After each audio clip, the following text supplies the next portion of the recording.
पवन सिंह के तलाक हो गया नहीं।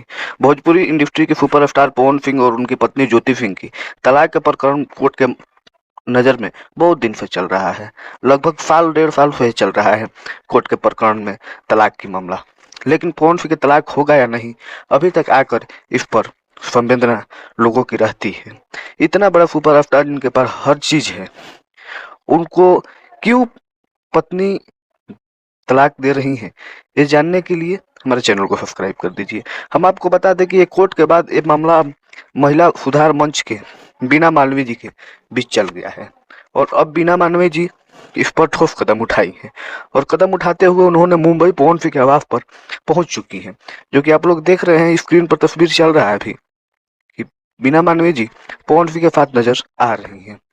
तो क्या बीना मालवीय जी पवन सिंह के तलाक प्रकरण में कुछ हेल्प करेंगी? जहां तक बीना मालवीय जी के पोस्ट से ये मद्देनजर आ रहा है कि बीना मालवीय जी जरूर ये दोनों जोड़ी को मिला देंगी और मिलाने के साथ साथ बहुत सारा बड़ा आज खुलासा होने वाला है, जिसमें बीना मालवीय जी मुंबई गई हैं। तो जहां तक आपको पता है कि पवन सिंह की दूसरी पत्नी ज्योति सिंह है, जो कि पहली पत्नी नीलम सिंह फांसी लगाकर मर गई थी और उसके बाद ज्योति सिंह से दूसरी पत्नी पवन सिंह को शादी करना पड़ा। और उसके बाद पहले तो बहुत अच्छा था।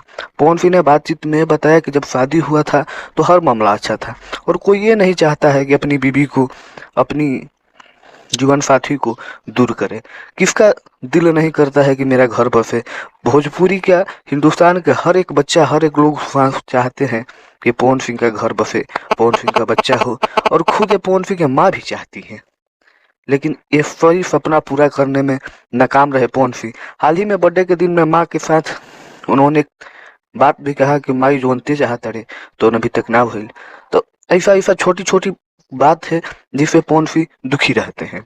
तो इसमें हो सकता है कि सेटलमेंट करें, पैचअप करें बीना मालवीय जी और दोनों लोगों को समझाएं।